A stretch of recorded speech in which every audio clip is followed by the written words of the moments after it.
Good morning student, welcome to physics class. This video is related to 12th English medium student. As you know, we are discussing about the Young's double slit experiment and we discuss it very clearly. Now we are discussing about the numerical based on the Young double slit experiment. Okay, तो आइए देखते हैं Young double slit पे base numericals के बारे में.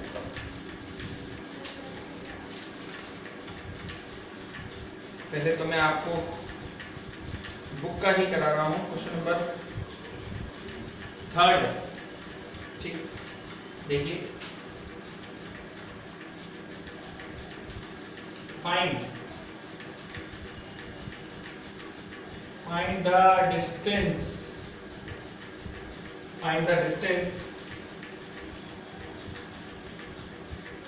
between the two hole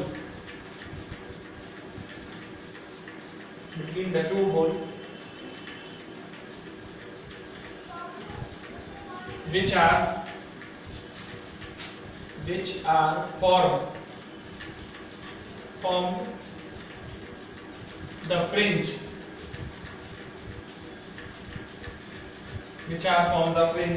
of 1 mm width on the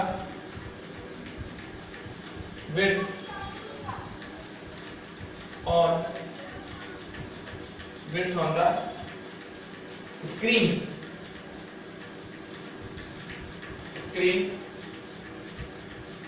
1 meter away.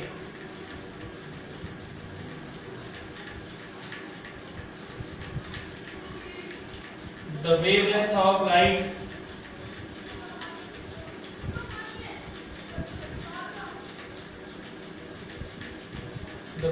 of light is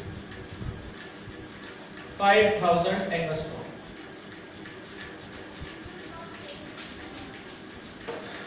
आपको पता है ये कौन सा क्वेश्चन है. इसमें दो सोर्सेस के बीच का डिस्टेंस निकाला है, स्मॉल डी निकलवा रहा है वो आपसे, और आपको फ्रिंज विड्थ दी है.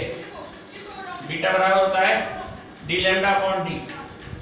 आपको डी की वैल्यू निकलवाना है, तो डी इक्वल टू क्या हो जाएगा, डी लैम्डा अपॉन बीटा. और क्या क्या दिया है उसने आपको, डी दिया है उसने आपको कितना 1 मीटर, लैम्डा दिया है उसने आपको कितना 5000 angstrom, 10 to the power minus 10, 5 into 10 to the power minus 7 metre. और जो बीटा दिया है वो 1 mm दिया है, मतलब 10 की पावर माइनस 3 मीटर. और स्मॉल डी बराबर क्या आएगा, डी की जगह 1 आया, लैम्डा की जगह 5 into 10 to the power minus 7 आया, और बीटा की जगह 10 की पावर minus 3 आया. तो डी बराबर कितना है 5 into 10 to the power minus 4, या इसको आप लिख सकते हैं 0.5 into 10 to the power minus 3, और आंसर हो गया 0.5 mm. तो जो दोनों स्लिट थी आपकी S1 और S2, उनके बीच का जो डिस्टेंस रहेगा वो रहेगा 0.5 mm. एक बार आप इसको देख लीजिए, फिर आगे बढ़ते हैं.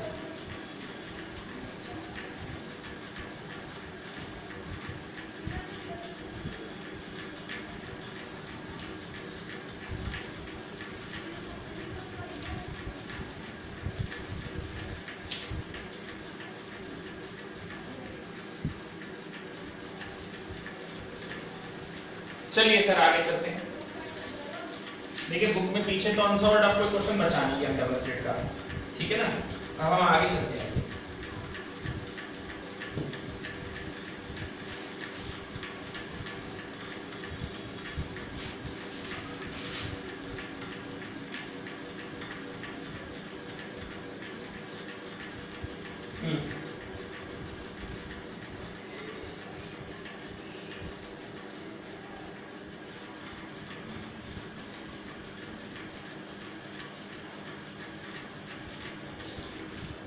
अच्छा क्वेश्चन है ना.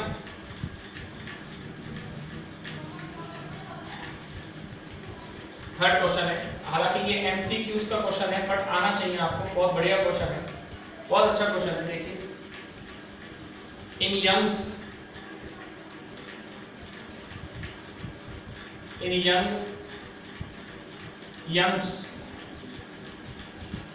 experiment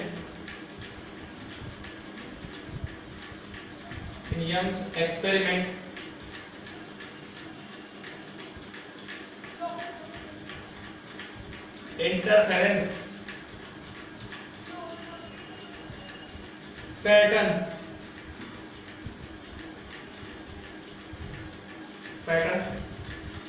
at a point third bright fringe for wavelength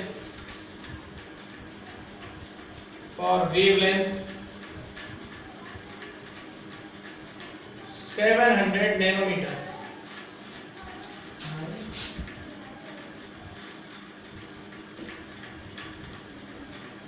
What is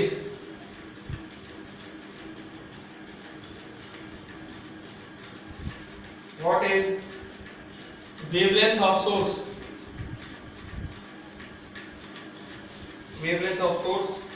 to obtain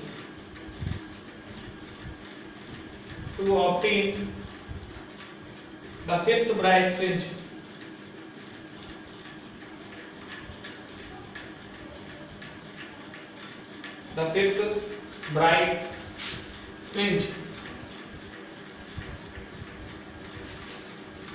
बहुत अच्छा क्वेश्चन है, आइए देखते हैं, बताते हैं। देखिए, यंग के एक्सपेरिमेंट में तीसरी ब्राइट फ्रिंज मिल रही है 700 नैनोमीटर के लिए और उसी जगह पे 5 ही ब्राइट फ्रिंज मिल रही है, तो आपको बतानी है वो वेवलेंथ कितनी है। देखिए, दोनों ब्राइट फ्रिंज एक ही जगह पे, चाहे तीसरी हो चाहे पांचवी हो, थर्ड वाली हो या फिफ्थ वाली हो, तो दोनों के लिए x की वैल्यू सेम होगी। और ब्राइट फ्रिंज का फॉर्मूला था x बराबर dn लैम्डा अपॉन d। तो अगर मैं पहले की बात करूं तो d बदल नहीं सकता, हाँ n बताया आपका n1 लैम्डा 1, स्मॉल d भी नहीं बदल सकता, है ना, ये x1 हो जाएगा। और दूसरे के लिए बात करो x की, तो d तो आएगा n2 नंबर आएगा, लैम्डा 2 फ्रिंज विड्थ आएगी और d आएगा, दोनों बराबर करना है। dn1 लैम्डा 1 अपॉन d बराबर क्या आया, dn2 लैम्डा 2 अपॉन d से d गया, कैपिटल D से कैपिटल D गया, तो n1 लैम्डा 1 बराबर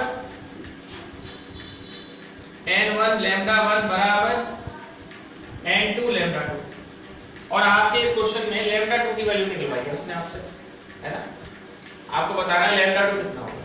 तो उसने इसको कहा है ये तीसरे नंबर की है, वेवलेंथ है इसकी 700 नैनोमीटर, मत बदलिएगा, आपका भी आंसर नैनोमीटर में आ जाएगा।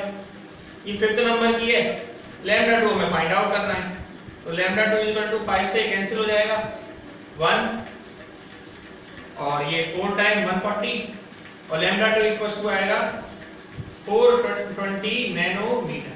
एक बार मैं इसका आंसर चेक कर लेता हूँ, आंसर भी कैसा आया 420,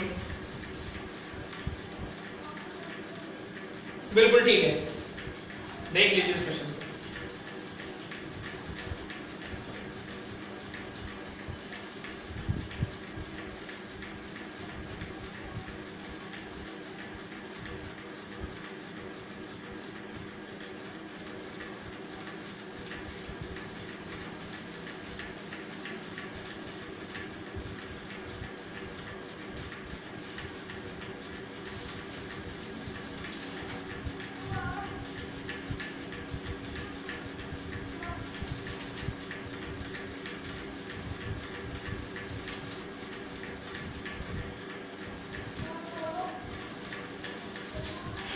इसी कॉन्सेप्ट का एक और एमसीक्यू करा रहे हैं, ये थर्ड नंबर का एमसीक्यू था, एक और एमसीक्यू देखिए इसी कॉन्सेप्ट पे।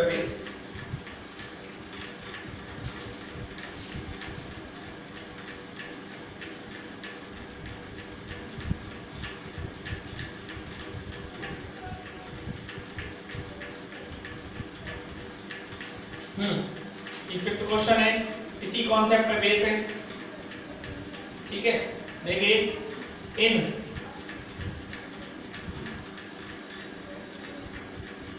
in Young's experiment,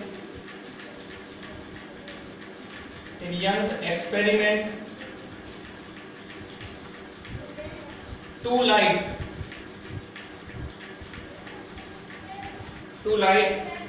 of different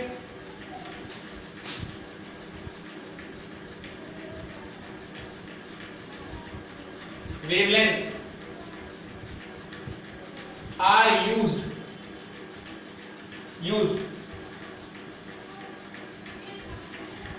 It is observed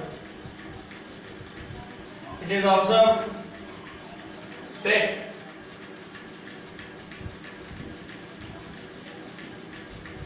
third bright fringe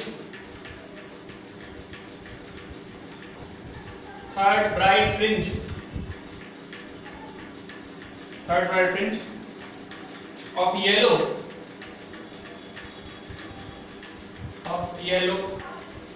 orange light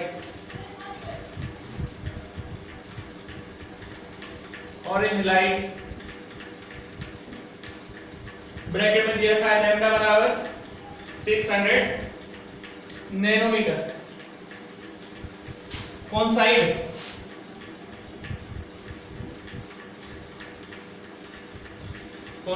with fourth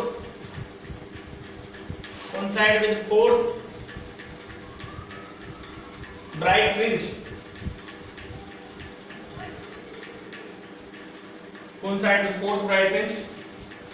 of the other light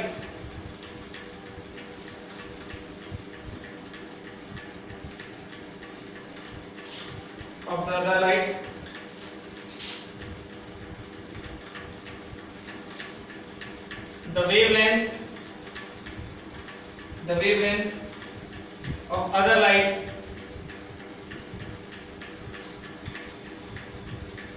wavelength of other light will be, बिल्कुल वही कॉन्सेप्ट पे क्वेश्चन है और इस बार तो उसने क्लियरली बोल ही दिया है कोइंसाइड कर रही है। कोइंसाइड करेगी तो दोनों के एक्स सेम होंगे, तो सीधा लिखते हैं हम इसको n1 लैम्डा 1 बराबर क्या n2 लैम्डा 2। पहले वाले के कौन से नंबर की फ्रिंज है? थर्ड, ये देखो थर्ड, और वेवलेंथ कितनी है 600, और दूसरे वाले की कौन सी है? फोर्थ, और ये तो मैंने निकाल ली है। बहुत इजी रहा ना क्वेश्चन। 150 मल्टीप्लाई कर दो, लैम्डा 2 बराबर कितना हुआ 450 नैनोमीटर। एक बार अगर कॉन्सेप्ट समझ में आ जाए तो इस न्यूमेरिकल में कुछ भी नहीं है। एक बार मैं इसका आंसर चेक कर लेता हूं। ठीक है सर, आंसर भी 400 नैनोमीटर 450 नैनोमीटर। एक बार देख लीजिए, फिर हम आगे चलते हैं।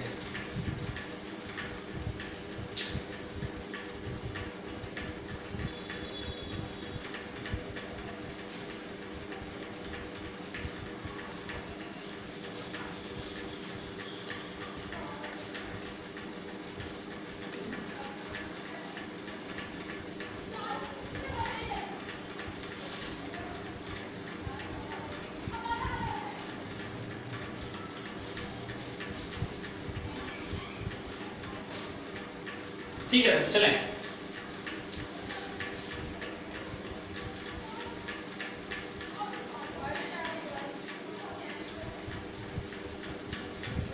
आज हम आपको पढ़ा रहे हैं energy diagram. Energy diagram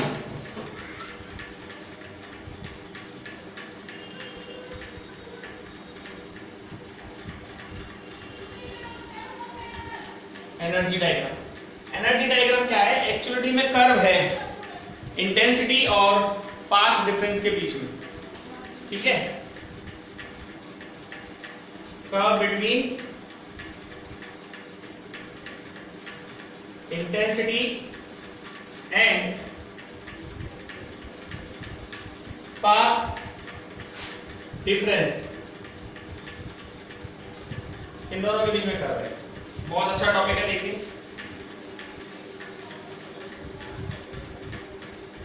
path difference भी लिख सकते हैं, इसको हम फेज डिफरेंस भी लिख सकते हैं, क्योंकि जहां हम लैम्डा लिखेंगे वहां एक्चुअलिटी में 2 पाई हो जाएगा, और दोनों में से कुछ भी लिख सकते हैं। ये 0 है, ये लैम्डा बाई 2, फिर लैम्डा, फिर 3 लैम्डा बाई 2, फिर 4 लैम्डा, सॉरी 2 लैम्डा, लैम्डा फिर इस तरह से आएगा, ऐसे इधर। अच्छा यहाँ माइनस में शो नहीं करते हैं, क्योंकि आप ध्यान कीजिए इंटेंसिटी में cos थीटा आता था, और cos माइनस थीटा क्या होता है, cos थीटा होता है, इसलिए माइनस में दिखाने की जरूरत नहीं है। तो lambda by 2, lambda, 3 lambda by 2, और ये 2 लैम्डा। 0 पर इंटेंसिटी सबसे ज्यादा होती है I0, और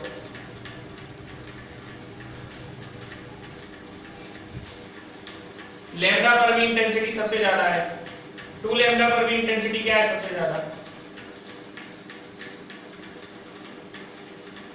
ठीक है, तो और इधर सबसे कम, यानी कि यहाँ डिस्ट्रक्टिव इंटरफेरेंस होता है। इन पॉइंट्स पर क्या होता है, डिस्ट्रक्टिव इंटरफेरेंस।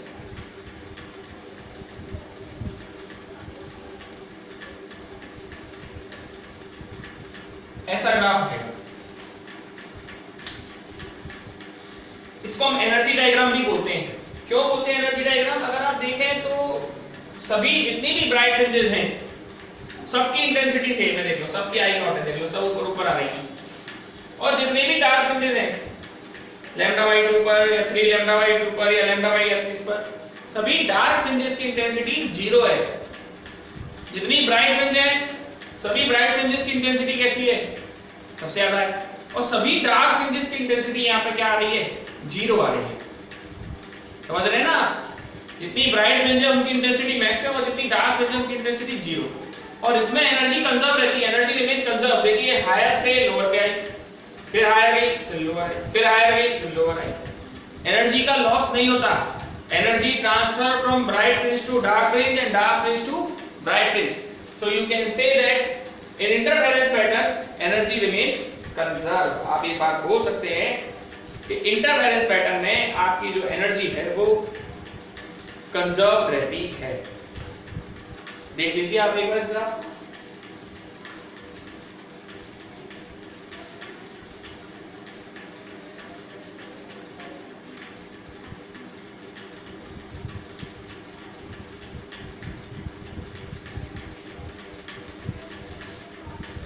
चलें सर आगे चलते हैं, आइए।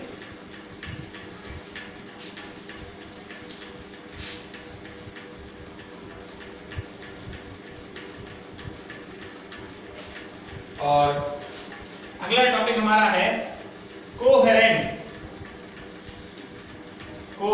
And non coherent.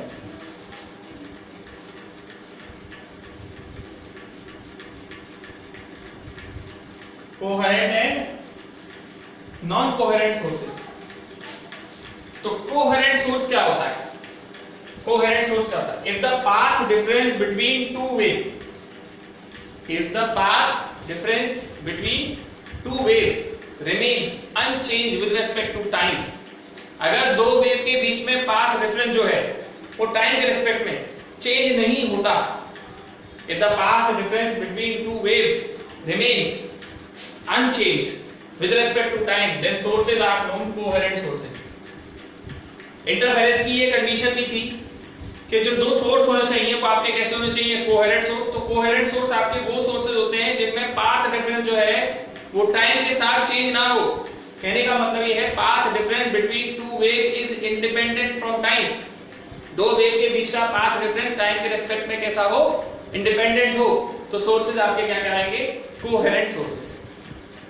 अब कोहेरेंट सोर्सेज वो होते हैं जैसे मोनोक्रोमेटिक। मोनोक्रोमेटिक क्या होते हैं? मोनोक्रोमेटिक वो होते हैं जिनसे केवल और केवल एक ही रंग की लाइट निकले, वो है मोनोक्रोमेटिक। मोनोक्रोमेटिक सोर्सेज जो होते हैं वो कोहेरेंट सोर्स होते हैं। और इसके अलावा लेसर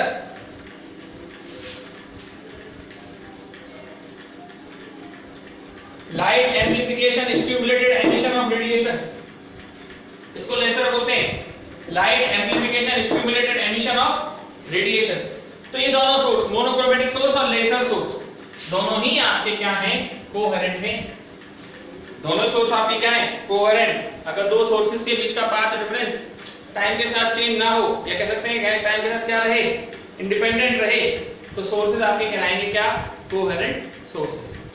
ठीक है, आगे देखिए, आगे हमारा था non coherent source.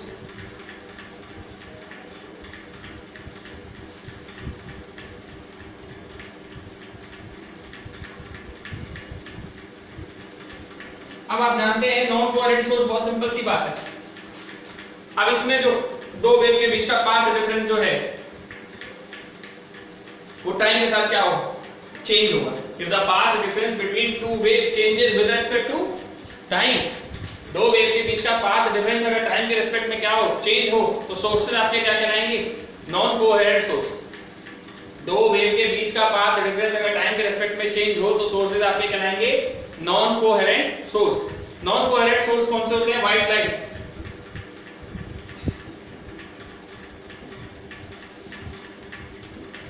Non coherent source आपका कौन सा है, व्हाइट लाइट। तो व्हाइट लाइट जो होता है वो आपका नॉन कोहेरेंट सोर्स होता है। ठीक है, तो ये कोहेरेंट और नॉन कोहेरेंट के बारे में था। आगे बात समझ में आपको, चलिए फिर आगे चलते हैं।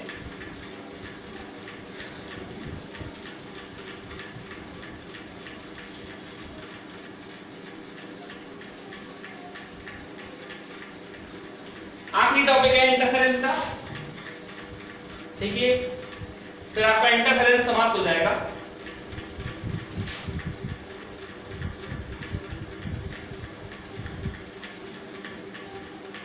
इंटरफेरेंस थ्रू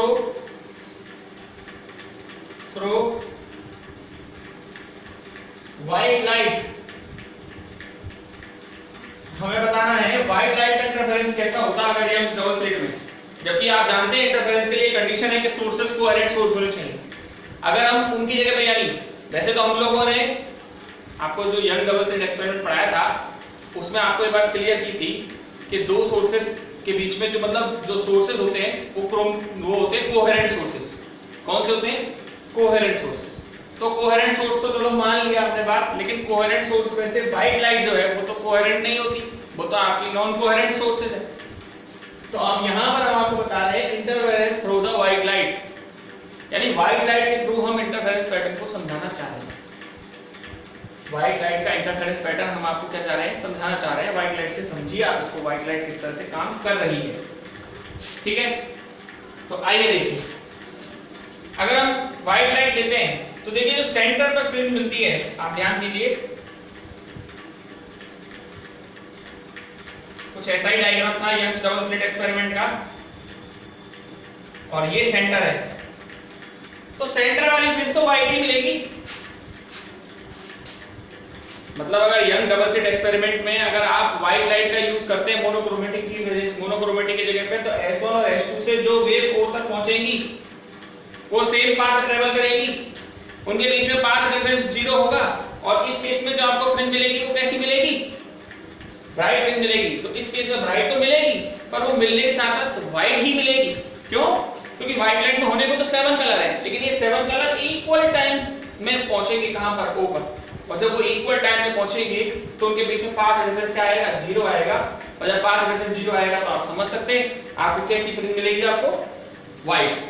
तो ये व्हाइट लाइट में व्हाइट फ्रिंज मिल जाएगी आपको। सेंट्रल वाली फ्रिंज जो मिलेगी वो आपको कैसी मिलेगी, व्हाइट। लेकिन अगर हम और की बात करें, किसी और की बात करें, दूसरी तरफ देखें, तो यहां जो वेव पहुंचेगी सेकेंडरी वेवलेंथ, उनके पाथ सेम नहीं होंगे। जब पाथ सेम नहीं होंगे, एक ज्यादा तय करेगी, एक कम ट्रेवल करेगी, तो हम ये देखेंगे जो सबसे ज्यादा वेवलेंथ किसकी है, बीटा बराबर क्या होता है, बीटा बराबर d लैम्डा अपॉन t है। जिसका लैम्डा जितना ज्यादा होगा उसकी फ्रिंज उतनी ही ज्यादा क्या होगी, चौड़ी होगी। तो रेड लाइट जो है उसके लिए लैम्डा सबसे ज्यादा है, तो क्लोज वाली जो होगी वो रेड होगी, चौड़ी होगी वो। और वॉयलेट लाइट के लिए लैम्डा सबसे कम है, तो दूर वाली क्या होगी, वॉयलेट होगी। एक बार मैं इसको बुक में से चेक कर लेता हूं।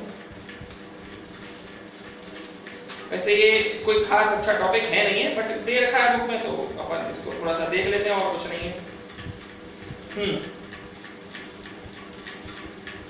हाँ, जो मैंने कहा ना आपसे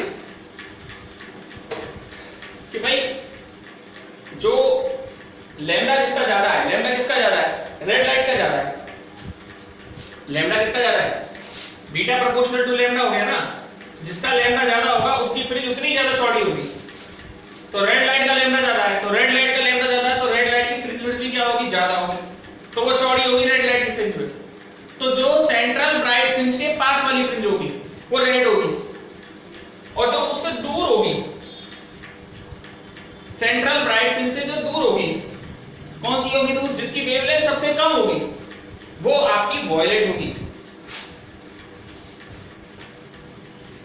एक बार और बता रहा हूं, जैसे आप अगर व्हाइट लाइट यूज करते हैं मोनोक्रोमेटिक सोर्स की वजह से, तो सेंटर वाली फ्रिंज तो व्हाइट ही मिलेगी, लेकिन सेंटर वाली यानी व्हाइट लाइट के पास वाली जो फ्रिंज मिलेगी, व्हाइट लाइट के पास वाली जो फ्रिंज मिलेगी, वो या तो आपको कैसी मिलेगी, या तो आपको मिलेगी वो रेड पास वाली, तो और दूर वाली कैसे मिलेगी आपको, दूर वाली मिलेगी आपको वॉयलेट, पास वाली रेड और दूर वाली वॉयलेट, बिकॉज ऑफ वेवलेंथ। जिसकी वेवलेंथ ज्यादा होगी वो ज्यादा चौड़ी फ्रिंज होगी, और ज्यादा चौड़ी होने की वजह से वो ज्यादा पास बनेगी, और जिसकी वेवलेंथ कम होगी वो कम चौड़ी होगी, और कम चौड़ी होने की वजह से वो दूर बनेगी। तो इसलिए बीटा ये लिखा जाएगा। तो ये हमारा इंटरफेरेंस जो है ना वो समाप्त होता है। हमने आपको कहा था कि इस चैप्टर में 5 टॉपिक हैं, कौन कौन से, रिफ्लेक्शन, रिफ्रैक्शन, इंटरफेरेंस, डिफ्रैक्शन और पोलराइजेशन, जिसमें से आप 3 टॉपिकों को अच्छी तरीके से पढ़ चुके हैं। रिफ्लेक्शन पढ़ लिया, रिफ्रैक्शन पढ़ लिया, इंटरफेरेंस पढ़ लिया। Now you are study about diffraction and polarization. दोनों ही बहुत अच्छे टॉपिक हैं। नाम तो पहली बार ही आप सुन रहे होंगे कि सर डिफ्रैक्शन नाम की भी कोई चीज होती है, कि रिफ्रैक्शन से रिलेटेड है क्या, नहीं, थोड़ा सा डिफरेंट है। तो इसको हम आपको कल से स्टार्ट करेंगे। Okay, that's all for today. Okay, that's all.